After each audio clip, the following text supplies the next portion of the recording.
All right, folks, we're going to go ahead and get started with our next panel, Bringing Value Like a High Performing Athlete. And I just want to say, up to this point, there's been so much great information that's been provided by industry guests today. And I'm just, once again, students, I'm trusting that you're taking notes.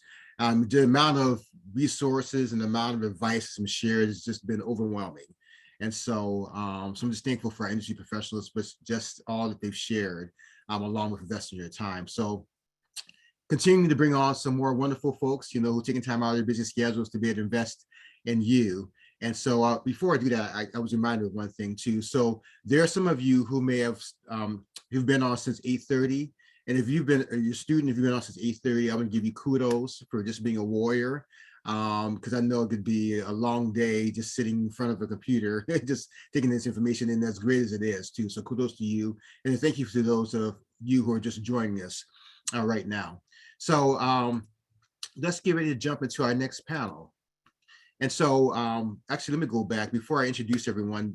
Reason why I think this is important, this topic is, all of us who watch sports, we have our fair share of favorite athletes and folks who perform at a high level and folks who've been doing it, for a number of years. And I think of people like Serena Williams and Sue Bird and Tom Brady and LeBron James who've been performing at a high level for a number of years. And there's certain characteristics about them that cause them to perform at this level.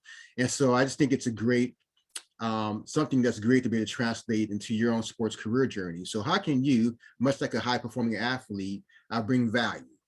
So these athletes are bringing value to their teams, they're bringing value to their organization. So how can you as a student, as you're looking to get into sports, bring value like that? So our panel is going to be able to help us to be able to think of some ways that you as a student can bring high performing value. So let's go ahead and introduce our panel. And so the first person I want to introduce is Ali Guido, who's a ticket operations manager for the Oakland Athletics. And Ali, are you on by any chance? Okay, we'll catch Ali as he comes on. Next, Craig Sindici. Craig, sorry about that. Craig Sindici is the Vice President of Premium Sales and Service for the Los Angeles Dodgers. And Craig, are you on? I am on, Ron. Thank you for having me, and welcome everyone. Excited to be here. Thank you, Craig, and good to see you again. And then next we have David Neumann, who's a Senior Ticket Sales Manager for the Los Angeles Angels. David, welcome, and thank you for joining us. And then we have Debra Moton, who's a Director of Game Presentation for Entertainment Production for the Los Angeles Sparks. And Debra, welcome, and thank you for joining us. Thank you for having me. Certainly. And then next we have Jeanette Robertson. She's a Senior Director of Global Merchandising for Men's Apparel for Under Armour. And Jeanette, thank you for joining us and welcome. And next we have Jonathan White, who's a Director of Premium Hospitality for the San Jose Sharks. And Jonathan, are you on by chance? I'm here, yes. Thank you for having me. Excited for today. Certainly, Jonathan, thank you. And Jonathan, I had a chance to check your post about the MLK Day and just being able to recite those parts of his Have a Dream speech. That was terrific. Yeah, thank you so much. Certainly. And Michael Bucklin, Senior Vice President for Fox Sports. And Michael, are you on by chance? I'm here, Ron. Good to see you. Good to see you too, Michael. Thank you again for supporting my work. And last but not least, Whitney Fry, who's the Director of the National Center for Safety Initiatives for NBC Sports Next. And so Whitney, thank you for joining us and welcome. Thank you, glad to be here. Certainly. All right, folks, so we're gonna get going and let me just do something real quick. And so I wanted to ask our panelists, we're gonna start off with a fun question. I'm gonna ask each of our panelists if you could just maybe quickly share with me a favorite athlete and why. And maybe let's start with Craig. This is an easy one for me, Ron. My favorite athlete is Steph Curry. I'm from the San Francisco Bay Area, so I grew up at a time when the Warriors were awful, and to see their success now, pretty much not all attributed, but significantly attributed to Steph Curry, is amazing. He is, we're talking about hard work here and high-performing athletes. He is one of the hardest workers out there, which leads to a lot of his success. So I think that's a lesson that we can all take from him. The other thing that I think is the most amazing quality that he has is, despite all his individual accolades and success, he might be the best teammate ever. And I think he celebrates in his team success and in his teammates specifically their success just as much as he does his own. And when you have a leader like that, I think it just creates an environment and a culture where everyone wants to put their best foot forward to help the team more than anything. And by helping the team, you all help each other and your own individual success. So that's the main reason why he's one of my favorite athletes. Terrific, Craig. Well said. And it's hard to go. You can't go wrong with Steph Curry. It's hard not to like him. All right, David, how about you? Who's your favorite athlete and why? Sure. I'm going to go with someone a little bit close to home. Yeah. Really helped get me into baseball and really helped lead me on the path I have today. And that's David Eckstein. Okay. Most, talented or naturally gifted person, but boy, did he just work really hard. And he always seemed to, come through in the clutch when you needed him to do so. So just a lot of respect for him. And you know that he accomplished everything he did based on work ethic, not necessarily on like natural gifts or being, 6'8" or anything like that. Okay, David, thank you. And Debra, how about you? I'm going to switch it up. I work for the WNBA and I love women, the female empowerment. So I'm going to go with Neko Gumake. Oh, She yeah. plays for the Spark. She's incredible. She's the president of the she's first our team captain. She's the president of the Players Association. So obviously she's must be great because they vote on that. She's resilient. She's consistent. She has a great personality and she motivates the team. And, she's had a great career so far. So I'm gonna have to go with the female Neko Gumake. Debra, no problem with that. And yeah, she's terrific. And just the way she presents herself, just on the camera. Yes. She has a wonderful personality. All right, Jeanette, how about you? Any favorite athletes? Well, Craig stole mine. Naturally, being with Under Armour. And I agree with everything he said. I'm going to go with Misty Copeland. I think she's a non-traditional athlete that we wouldn't think of. The fortitude and the continued work that she has to do to prepare for her sport of dance has been tremendous. And also just her ability to break through in a space that people of color haven't been traditionally accepted. So I think it takes a lot of resilience and confidence and a lot of hard work, which most athletes have to do to be successful. Okay, terrific. Thank you for sharing that. And Jonathan, how about you? No brainer for me. I'm surprised this didn't come up with some SoCal folks on here, but Kobe easily, by far and away. I just think the unparalleled work ethic, mindset, mentality, second to none. I don't think I'd play sports if it wasn't for Kobe, and quite candidly, I don't think I work in the sports industry if it wasn't for him. Like he just instilled so many principles in me growing up. He's just had such a profound impact on myself, my life, my friends. So yeah, easily Kobe by far and away for me. All right, terrific. Kobe, rest in peace. Great one. And Michael, how about you? Not because I live in Los Angeles, but because I'm originally from Michigan. Magic Johnson's going to be my name. A lot of growing up in Michigan, a lot of folklore about Magic playing local ball, picking the four smallest guys on the court and winning. He believed that he could turn anyone to a winner. So I've always liked Magic. Okay, terrific. All right, and Whitney, any favorite athletes? Yeah, I'll say, well, I could choose my cousin, Channing Frye, but I'm not going to choose him. I think I'm going to go with Marvelous Marvin Hagler because I love boxing. And one of the things they say is that you don't play boxing. So just kind of going back in the day and watching his fight with Tommy Hearns, I can watch that all night. His boxing IQ, just kind of his presence outside of the ring and just his business acumen to name himself Marvelous when people wouldn't call him Marvelous Marvin Hagler. When he came out, I kind of really identify with a lot of the things that he stood for. So I'll have to go with Marvelous Marvin Hagler. Okay, terrific. And he was definitely blue collar in the era where there were a lot more flashy boxers. Right. Okay, cool. And Ali, are you on by any chance? Okay. Okay, no worries. All right, so let me get to the core of our questions. And so now we're talking about the characteristics of high performing athletes. And so, things, and one thing I just want to frame this way is that there are, as we know, a lot of talented individuals out there, talented athletes and talented teams, but we've seen times when those talented athletes and teams have fallen short of expectations because they haven't had the character. So they've had the skill, they've had the talent, but they haven't quite had the character. They haven't had the perseverance. They haven't had the adaptability. They haven't had the hard work. And so those qualities like that are important. So you can have talents, you can have gifts, but you need a little extra to get to the level where you're a high performer. So I want to start with hard work. And you hear a lot about hard work. People talk a lot about, you got to work hard, you got to grind and things of that nature. But I wanted to ask you all, in your estimation, what does hard work look like? We hear about it, but what does it look like in your world, and why is it so a strong work ethic so important for success in sports? And anybody can tackle that. I mean, I guess I can go.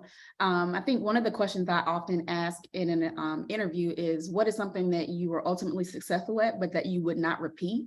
And that kind of goes to, for me, that goes to the ethic that you have, your work, like what really drives you? And I think that that's one of the things that I find to be, very important in this industry. I think a lot of people, you can go to a game, like you can pay for a ticket if you want to be entertained, but what are you really doing? What is the heart of the matter? Why are you really here? What do you really want to accomplish? And so I think that that's really one of the questions that really gets to that heart of the matter. It's what would what were you ultimately successful at, but that you wouldn't repeat? And for me, it was when I was general counsel of the North Carolina High School Athletic Association, and we had a transfer waiver process. And what I realized is that the reason for us having that process, it was to protect the athletes. We want students to participate. But what I saw was that I ended up, denying more students than we were having them, play. And so I figured, Whitney, yeah, this process works. We haven't gotten sued. We haven't had to, defend ourselves in that sense. But are you really getting to the heart of the matter? Are you allowing students to participate? And so I think that really identifying what's your why, and that's where you get your hard work. You're not just working because you want money. You're not working just because you want recognition. You're working to get to your individual why. I think that's what the heart of the matter is for me. Terrific. Yes, understanding what drives you, identifying what your why is. Okay, great. Thank you, Whitney. Does anybody else want to chime in on that? I would just say also that I think there's a misconception of hard work being only about the hours that you put in. And certainly in the sports industry, hours can be longer than maybe a traditional 9-to-5 job. However, that being said, to me, hard work is also about how efficiently are you working in the hours that you are, there. Are you putting in the focus and the attention to detail that is required to make progress and succeed moving forward? It's easy to go into a gym, if we're sticking with the sports analogy, and get up 100 jump shots, but are you doing those 100 jump shots with a purpose, with a hard step, with a idea and a mindset that you're doing it the exact same every time to repeat it so you can be successful when it matters in the game? So it's, in sales, it's the same thing. I'm not just going in and sending 100 emails. I'm not just going in and making 100 calls. How purposeful am I in that moment to put in the work when it's required of me? And I would also add, and I think this will be a topic that we'll address maybe in greater detail later, but when things get hard, that's when hard work is required. So how resilient are you when you face the inevitable adversity that you will in any career, in any job? And I think that's another key differentiator of when the work gets hard, are you willing to put in that hard work and fight through those difficult times? Terrific, Craig. Thank you for sharing that too. Yeah, because when you think about hard work, we typically do think of it in hours and not necessarily how you approach it, the purpose and the efficiency. So thank you for that.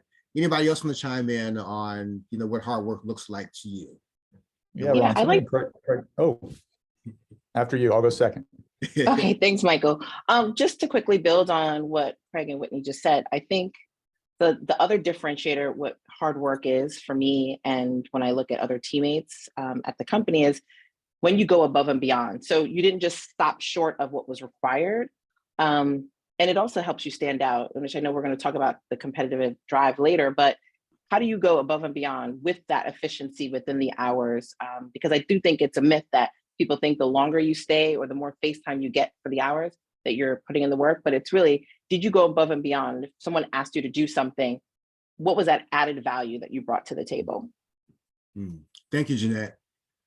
And we definitely try to encourage students to not just do simply just the baseline, but to go beyond expectations. All right, I think Michael, you were going to chime in. Yeah, Craig said something that resonated with me 20 years ago when I was a college athlete. You could spend more time in the gym or get up more shots or do what you need to do, and you can see benefit from that. But it doesn't really work in the corporate world. It's just about showing up every day. And to me, it's hard work is more about discipline. It's showing up. It's hard to put up more shots. It's not like there's more emails equals more shots or more phone calls equals more weights. It's like, no, it's just, to me, it's hard work in the professional world is being there every day and locking in. And like the other panelists said, is doing it when maybe it's the toughest to do it. Terrific. Thank you, Michael. All right, any other thoughts on that before we move on to the next question? I can chime in here. Is my audio coming through okay, first of all? Yeah, David, a lot better. Thank you. Okay, great.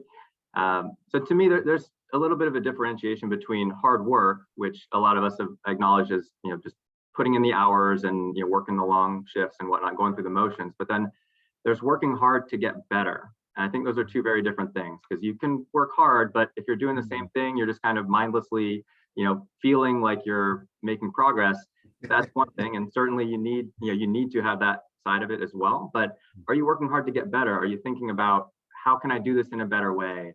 Are you listening to podcasts to and from your commute to get better? Are you trying to get better at what you do, or are you just trying to do a lot of it? I think those are two very different things. And the most successful people I find are doing both of those things and not just one. Terrific. Thank you, David. That's actually a nice segue to our next question. I'm going to do a quick recap. So going back to, we identifying what your why is, what really drives you. Hard work's not just about the hours, but how efficient are you? How purposeful are you? Going above and beyond, discipline, showing up every day, and then working hard, not just working hard, but working hard to get better. And so, our next question is about self-improvement. And so, one of the things years ago that really impressed me was when I would learn that athletes like Larry Bird and Magic Johnson, that each offseason, they require a different skill. So they would come back better, And so, for instance, I remember Magic Johnson, I think early in his career, he wasn't really a great shooter. He never, I guess, was a great shooter per se. That wasn't his thing, but he learned to shoot the three-point shot. And then, so I noticed that he and Larry Bird, and then obviously Michael Jordan and others, but during the offseason, they acquire new skills and to become better and to maintain their greatness too.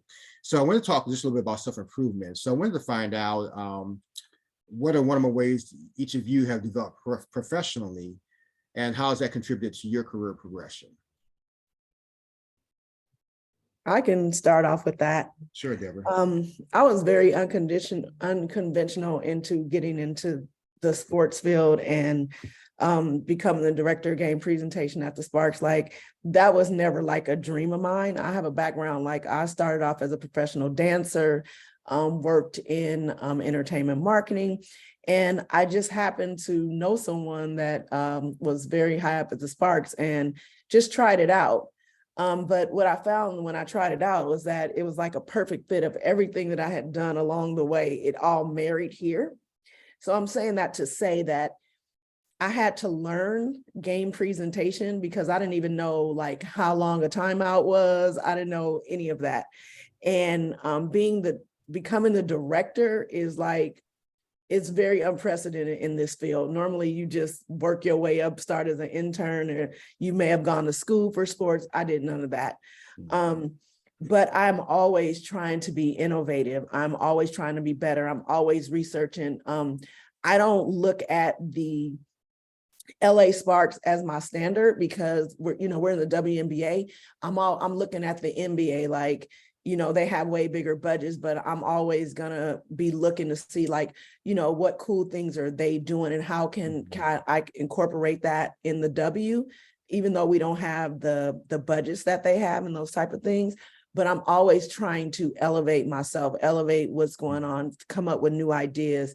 And it's been working so good because the Sparks are the #1 fan engagement in the W. So I guess it's working, but I'm like consistently, and I don't have a problem with calling up colleagues from different sports and getting ideas and learning. It's you just never should stop learning. And that's how you're gonna always elevate and, you know, be good at your craft. Always be a student. Terrific. I like that, Debra. So always be a student, never stop learning. And those are ways that you can elevate yourself.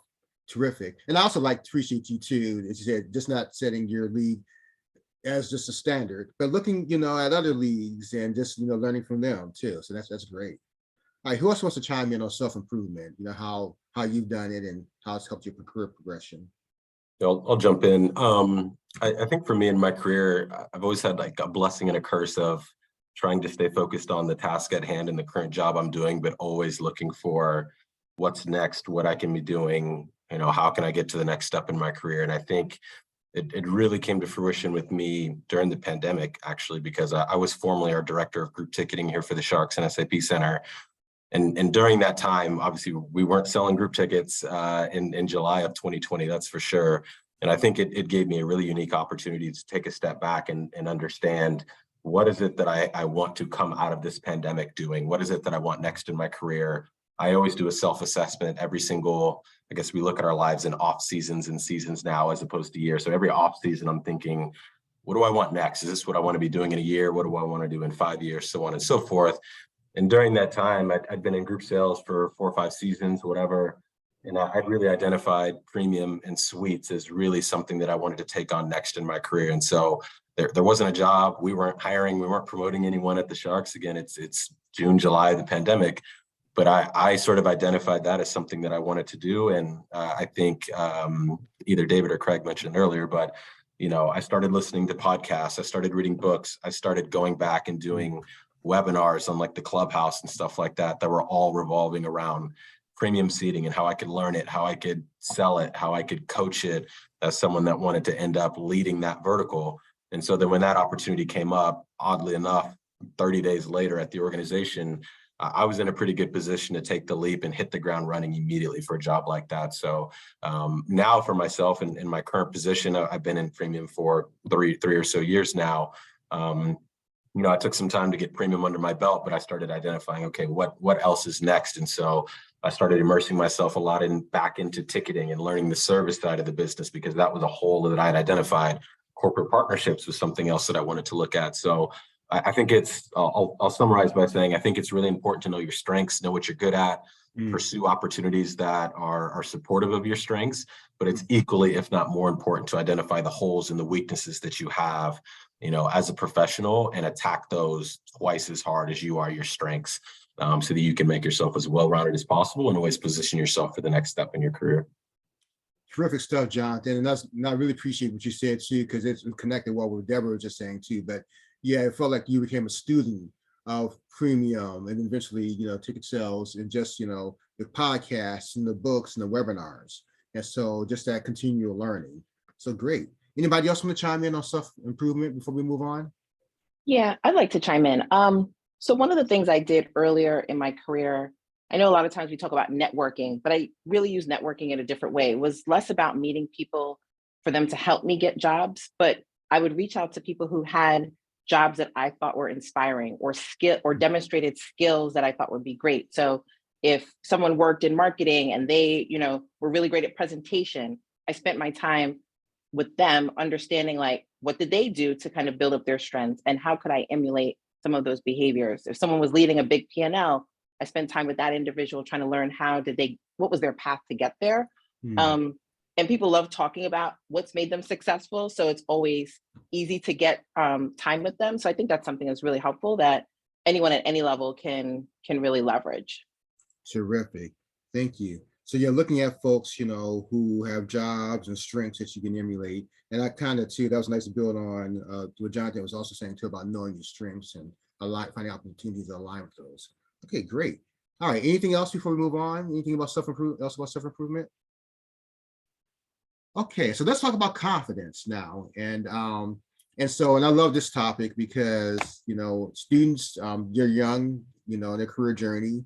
And oftentimes they're looking at people like you and it's like, wow, you know, how can I get there? And they don't feel like they necessarily have what it takes to get there. And so they may be lacking some confidence. And you know, that confidence, but some people I think are naturally more confident than others, but in general, professional confidence develops, it builds over time. So I just wanted to ask you all, you know, how you've built your professional confidence, you know, going from when you first started out to where you are and how you advise students to build their own confidence for a career in sports.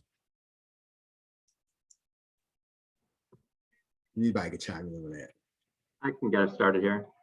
This is a topic that's near and dear to my heart because I just 5 seconds on my path. I did inside sales with the Dodgers. Actually, briefly, Craig and I were colleagues back when he was in premium. Okay. And I vividly remember driving home after my first day in inside sales at the Dodgers, thinking like, I don't know if I can do this. Like I was overwhelmed. I was like, this is my big shot, and just, you know, was thrown into the fire, and it was a lot. And I never really, I don't know, I was definitely introverted at that point in my life. And, you know, it was my first real kind of big boy job, I guess, so to speak. But I knew myself, and I knew that, like, I know that I'm capable of like putting in the work and learning and all those things. So I wasn't necessarily confident that I would be a good sales rep, but I was confident that I could learn and that I could put in the work and the effort. So I think to me, confidence comes down to being able to step out of your comfort zone, because if we all stick to the things that we know and that we do well, you know, for me, and you know, I don't want to speak for other people, but I feel like that's a very small bubble of all the possible things in the universe you could do. You know, what we do is a very small niche. And if you're not willing to step outside that and expand beyond that, especially early in your career when your experience is at kind of a lower point, you're never gonna get better, and you're never gonna be able to build that confidence. So embrace the unknown, embrace the opportunity to try something new and do something new, and just be confident in yourself, even if you're not necessarily confident about what you're getting yourself into. Terrific. Thank you, David. Great stuff. No, I'll say. Go ahead, Sorry. Jonathan. Go ahead. I was going to say, you know, I liken it back when I was a washed up high school athlete as well, way back in the day. It's like, you know, if I wasn't confident taking a 3-pointer or a jumper or something, you know, I needed to attack it. I needed to work on it. And like, I would hone in on areas that I wasn't good at. And you know, you have to be honest with yourself and vulnerable as well to understand where you have weaknesses and areas of improvement. You know, when I jumped into suites again, you know, the first or second, you know, suite call I got on, I got my, you know what, handed to me in that negotiation with that agreement. It was awful. I got destroyed. It was not a fun experience for me. And I thought, I need to get better at this. So again, I started tuning into podcasts. Like I found 2 or 3 that were on negotiating and like the art and the skill of speaking and doing all of that. And it just takes time. Like, you know, the confidence, you know, it comes naturally, and you should. I think a lot of people in a lot of different fields can have imposter syndrome and feel like they don't belong in a specific position and you know, for whatever reason. And I certainly have suffered from that sometimes, but you know, I've identified some of those areas where I'm not as confident. I've tried to understand why I'm not as confident, and I've tried to make those priorities for me to try to improve on a day-to-day basis. And over time, organically, you know, your confidence will build as you get more experience and things like that. And you'll naturally find yourself hopefully in a better position to reach more confidence. But again, it's being honest, you know, with yourself, look in the mirror and understand, you know, why are you feeling this way, and try to figure it out and give it all that you can. Thank you, Jonathan. That's so important too, because it is hard, you know, to be honest, you know, and just to fess up, you know, to where some of us have deficits. And so, yeah, that's a great start. All right, Craig, yes, please. Yeah, I was just going to say that I think I often find that when I hear the word confidence, a lot of people assume it's an arrogance in some ways. And I think there's a quiet confidence that is truly required. And I don't want confidence to get confused with arrogance. And I think, you know, arrogance is when you are kind of bragging about yourself and being overly confident or putting yourself out there, but I think a quiet confidence that gives you an assuredness that you're ready for the time that is there for you is something that's extremely valuable. Jonathan had mentioned this a couple times, both in his most recent answer and the one that he talked about before, I think, when it came to hard work. And to me, confidence can also be born of two things that don't maybe seem to pair with that, which is patience and listening. I often find that if I have my ears open, even if I'm not involved in a meeting per se, but I just am observant and you hear things, you can pick up on things that teach you how someone should act in a certain situation, or maybe how someone shouldn't act just as well. So you're understanding the difference between the two. And I think in managing some young people nowadays, patience is a key thing, because I think confidence builds in time throughout your career when you're put in situations where you gain experience. And Jonathan was just referencing that. That's both failure and success. And I think that everyone wants to get from here to the director chair in a heartbeat, but sometimes that takes some time, and it often does. But the more time that you spend along that path to get there, I think the more confident and assured you are that you can do that job when the opportunity presents itself. The other thing that I would just quickly mention is I would encourage any young person to do their best to find a mentor, whether that's someone within their own organization or outside their organization, because what a mentor can provide to you is maybe pointing out things that you're missing, or giving you, in the case in my growth, was someone who was putting me in situations where I wasn't really contributing or vocalizing anything, but it allowed me to hear and understand things that then I was able to process. And when I was then given more opportunities to do that and put in a role where I was expected to speak, I felt like I was prepared more just by being in those situations. So the more that you have a mentor that can bring you along, teach you things, put you in situations where, again, you're just maybe sitting there listening, the better opportunities you'll have to gain some self-confidence. Terrific. Thank you, Craig. And definitely appreciate your approach to confidence. There's a different approach, a different way to look at it. And obviously finding a mentor, and certainly a big believer in finding people who can come into your life and who can look and help you identify those areas that you may be missing, so the blind spots. Great stuff. Anything else about confidence before we move on? I'd say that one of the biggest things about anyone that I've seen that it's that exudes confidence, or when I exude it, is they're authentically themselves. And I think that there's an authenticity that comes with confidence. You can't, I'm an attorney by trade, and I know that when you come into the room, most people have this kind of preconceived notions of attorneys. You're kind of rough and, rough around the edges, you're going to tell people what to do. And I just don't, that's just not my personality.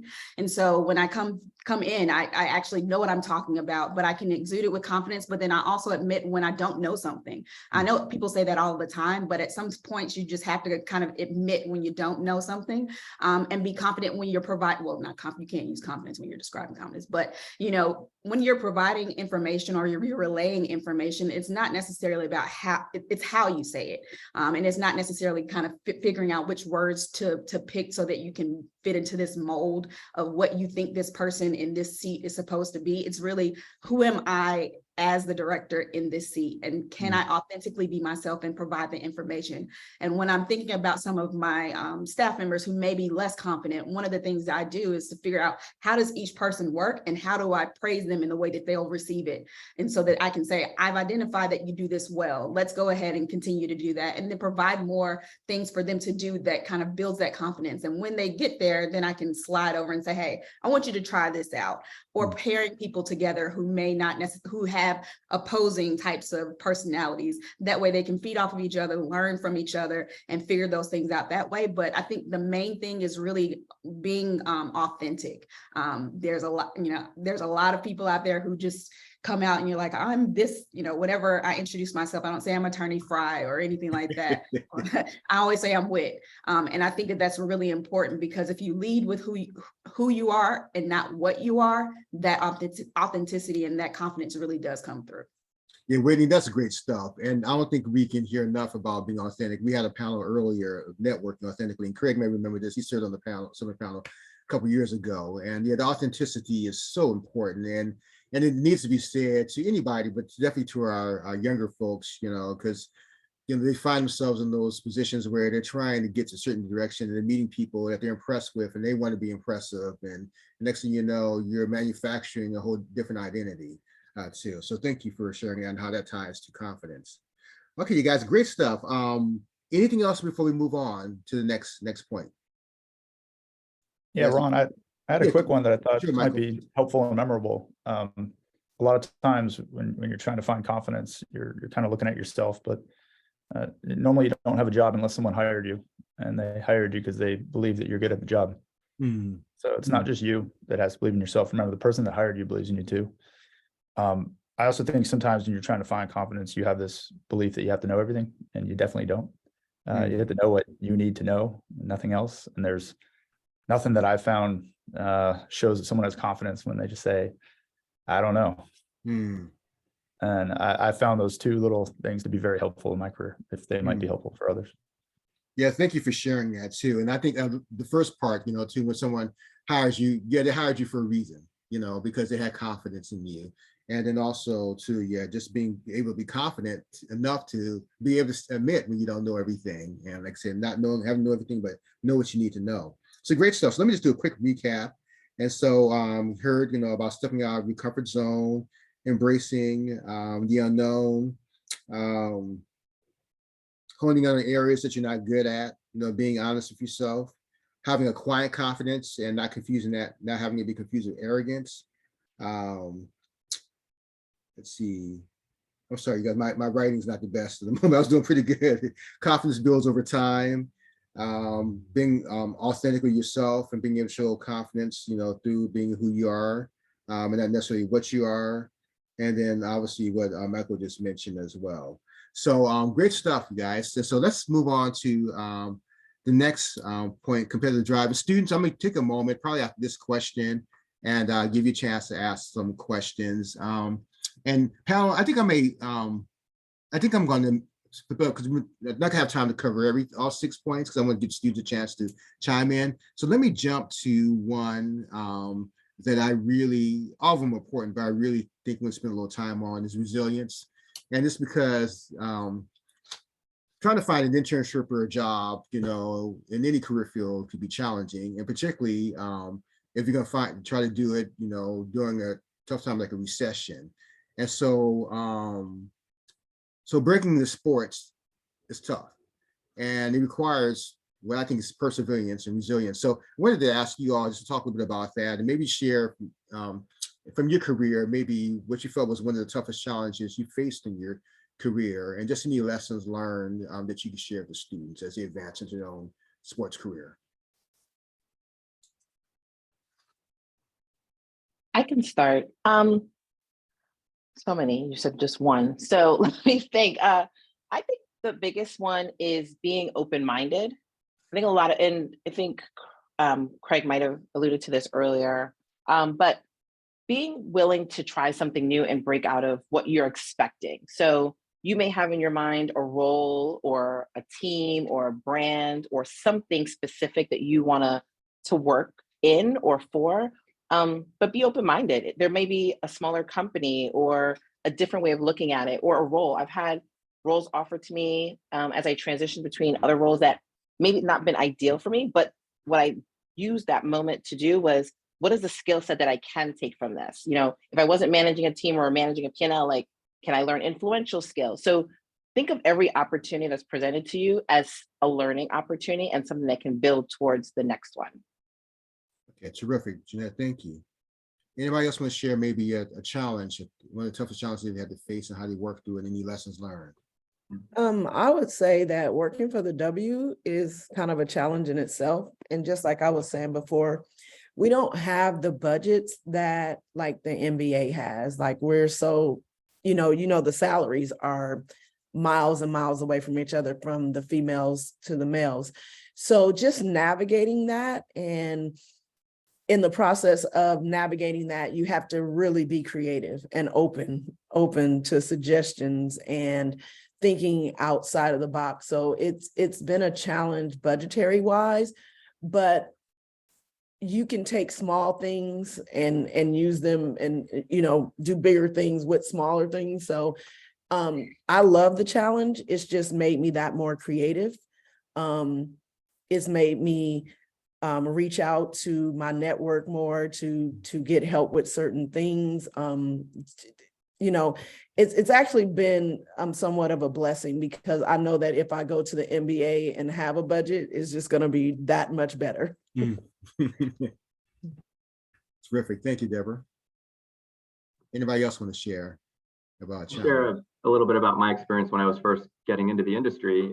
First of all, everyone on this call is already a step ahead of where I was when I was back in your shoes, because I was not doing stuff like this. I didn't know this career path existed. So kudos to all of you for taking ownership of your development and putting yourself out there and being a part of something like this. My goal, I realized after college, hey, maybe I can get into sports. I've done a little bit of sales experience. I started applying to every inside sales job I could find. I sent 50 applications out and I didn't hear back from a single person. And as you can imagine, that would be pretty tough, especially when you're early in your career. You don't know what you're missing, what you're lacking. So instead of giving up and saying, well, I guess I'm not cut out for this, I just thought to myself, okay, clearly this strategy isn't working. I'm not a good candidate for these positions. What can I do to make myself a good candidate? And that led me to start doing a little more networking and reaching out to people and expanding my search a little bit, to the point where I was emailing every minor league team I could find within a 300-mile radius of California, just a blind intro to whoever I could find on their website. Like, hey, I'm Dave. I work hard. I don't eat much. I'll do whatever you need me to do. And ultimately, that led me. It got to the right person at the right time. They were hiring for an internship, and someone they had in mind just backed out, and they were looking for someone on short notice, and just that was my shot. And then I went through that. It turns out my boss had some connections with the Dodgers. He was able to connect me with someone over there when the internship was done. That led me to inside sales, and that step really put me on the path to get there. So sometimes getting that first break can be the hardest part, but if you keep trying and get creative, ask people, talk to people, reach out to people on LinkedIn, like ask for conversations, ask for advice. Sooner or later, you'll make it happen. It's just a matter of time. Terrific. Thank you, David. All right, so let's take maybe 1 or 2 quick questions from our students. And you students, you can put it in the chat. I want to acknowledge Woody, who is a student, and he agreed to monitor our chat. So let's see if we can take maybe a question from the chat, or if you want to take yourself off mute and ask a question audibly, feel free to do so.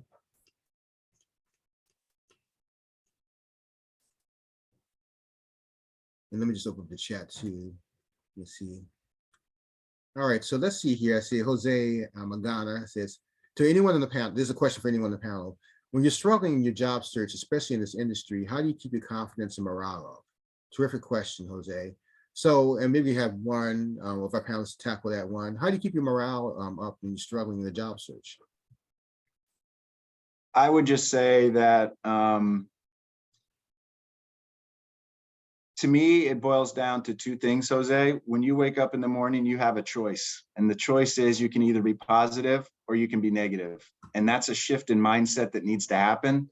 And I just think when you become positive about it, you give yourself a push that allows you to fight through the adversity and the resiliency that you may be facing and overcoming those obstacles.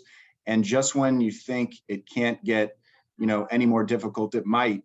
But stay positive. I know that's easy to say, harder to do, but if you can focus and have that shift in mindset that you are going to get through this and it will turn for you, I feel like you're going to have things happen for you and doors will open up. Just quickly, there's I don't know if anyone's seen it. It's a brief YouTube clip, but it's fantastic. And it's by Kara Lawson, who's the head women's basketball coach at Duke University. And the title of it is Handle Hard Better. And it's a shift in mindset that she encourages her team to have, that when things are difficult, we're going to give you, and you're fighting through it, handle hard better. And then when you succeed at that, we're going to give you more. We're going to make it harder. And she relates that to life, not just basketball. But it's a great clip. It's very inspiring. And if we can all handle hard better with a positive mindset, we'll all be better off, and you'll get through and fight through what you're going through, Jose. Terrific, Craig. Thank you for sharing that. I like that. Handle hard better. All right. Students, unfortunately, we only have time for one more question, because I'm going to give our panel a chance to wrap up some parting words. And so Woody indicated that there was a question from JC Hong. Are there any ticketing or data and analytics platforms that really help drive the guest experience? So for those of you who have been in ticketing, are there any particular data or analytics platforms that help to drive the guest experience? No, David and Jonathan, for sure. That's up your alley. Any thoughts on that? For us, we're very fortunate to be on Salesforce and have one of the most kind of state-of-the-art platforms out there. And it helps us keep track of our customer data and our touch points with customers, but it also helps us keep track of things like, for our full season ticket holders, for example, we have various amenities that we'll offer to them throughout the year, whether it's throwing a first pitch or doing a game ball delivery, having their kid, be our honorary bat kid for a game. So we're able to utilize Salesforce to kind of keep track of what are people's preferences. Like we don't want to offer bat kid to someone that doesn't have a kid, and then it doesn't really match what they want. So that's one way that we're using our platform over here to really optimize our what resources we have in terms of amenities and making sure that we're optimizing that, providing the best experience we can for our guests. Okay, David, thank you for addressing that question. John, did you have anything you want to add to that? If not, we can move on to the wrap up. Yeah, I'll quickly just say, I think for us, with the turn of digital ticketing over the past couple of years, we went digital 2 years ago, something like that. And I think as a part of that, we've just been looking for how can we eliminate as much friction as we can throughout the buying and service process for all of our guests coming through SAP Center. So at least for us on the premium side, the way we bought and sold suites was very archaic. So I'll summarize by saying we partnered with Suite Experience Group. If no one's familiar with that, I would definitely check them out. And we launched 2 websites, sharksuites.com and sapcentersuites.com, which created essentially a completely autonomous buying process for all of our premium products. It's been a game changer for us. It's completely turned the tides for us from a premium standpoint, and it's created an experience that we're really, really proud of our fans. And so they can, they don't need to pick up the phone and call me. I don't know why they would want to speak to me in the first place, but they can go on that website and buy a suite in 3 clicks, 30 seconds, and they're out the door. And it's changed the landscape for us for premium. Terrific. Thank you for addressing that question, Jonathan. So, students, I apologize that we didn't have more time for questions. I really wanted to have a little more time, but I got a little bit behind. So, let me give us our panelists a chance to wrap things up. So I'm going to ask our panelists if there's any parting advice you have, maybe in 30 seconds or less, the students, and it can certainly be around our topic, about the qualities like high performing athletes have, or anything else that you think might be helpful to our panel. So, Craig, if you don't mind, let's start with you. I think, I kind of probably came a little bit early with that handle hard better, but I would just reiterate that. I think, having a positive mindset and it's just a shift that I think even I think everyone can be reminded of as often as possible. But really, when you attack things with that and you realize that there's going to be challenges and obstacles, and you just need to have a solution-based mindset of how can I solve this problem, rather than say, complaining about it or whatnot. I think it just allows you to keep progressing forward, which is all that we're trying to do, is keep pushing forward, and you will get there and learn a lot about yourself and ultimately find yourself in the position that is meant for you when you continue to do those things. Thank you, Craig. And our students, all of us, but our students for sure need to get that kind of inspiration. Great. So David, how about you? Any final words of advice to the students? Yeah, so I would just encourage you to keep pushing. I shared a little bit about my story. It didn't happen for me right away. But if you kind of sit back and hope that it happens, you're doing it wrong. Like, get your hands dirty, reach out to people yourself, set up networking calls. I remember the first time I set up a networking call, I was like, what the heck do we even talk about? I have no idea what I'm doing.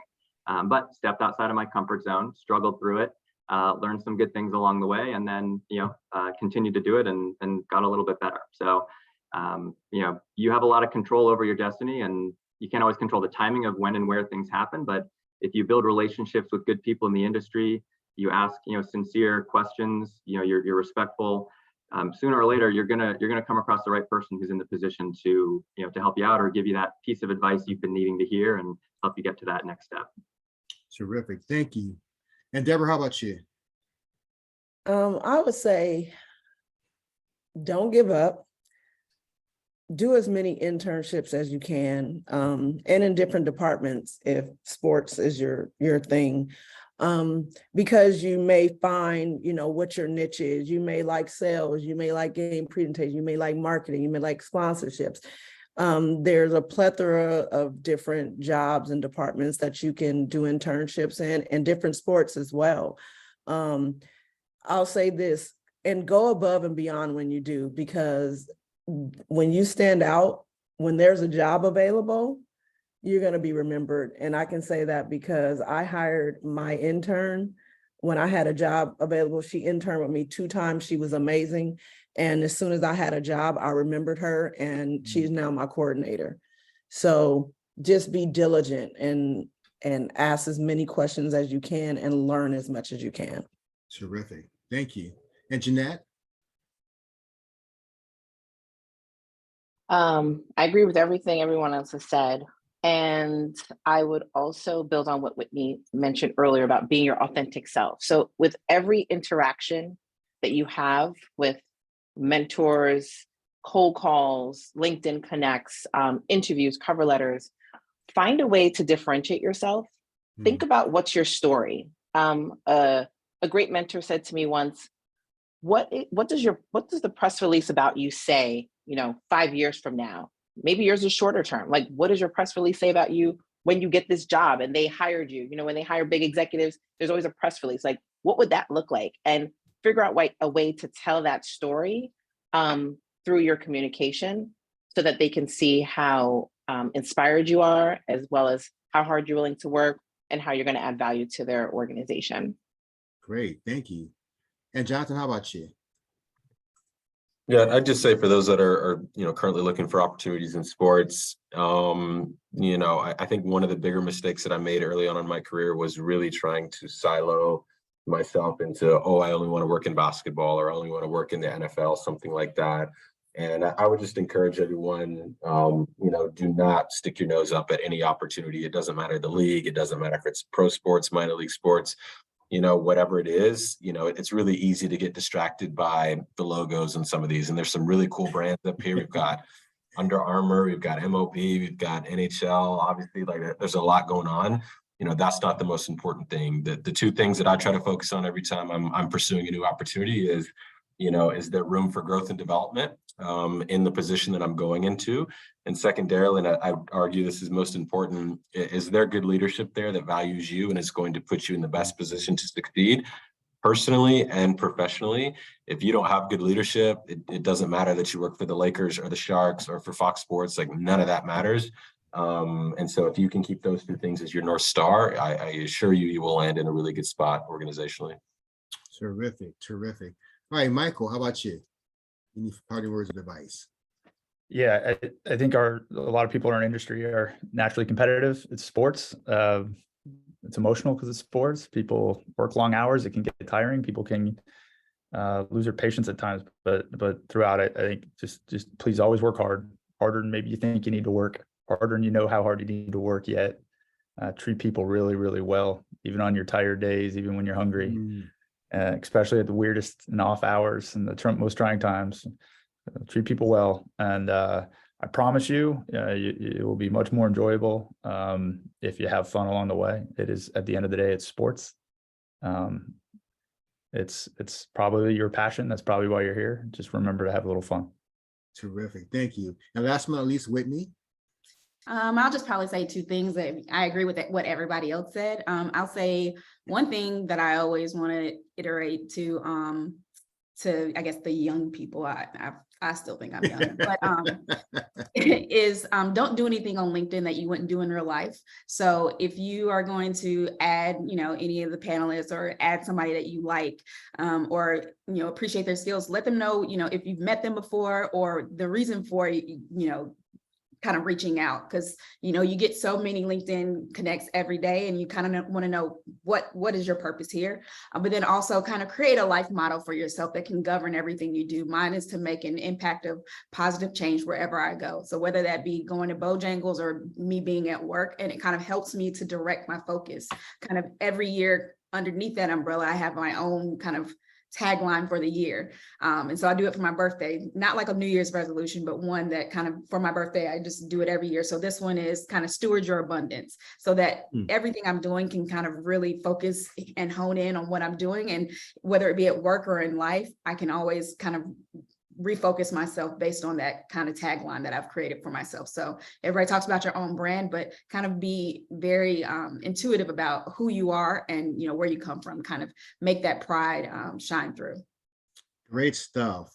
Wow. So much stuff. So thank you all. So thank you, Craig, David, Debra, Jeanette, Jonathan, Michael, and Whitney, for all the wonderful insights, and of course for investing your time. And as I mentioned earlier, you're leaders, you're doing important work, and I know you got a lot, but I appreciate you, carving out some time to spend with our students.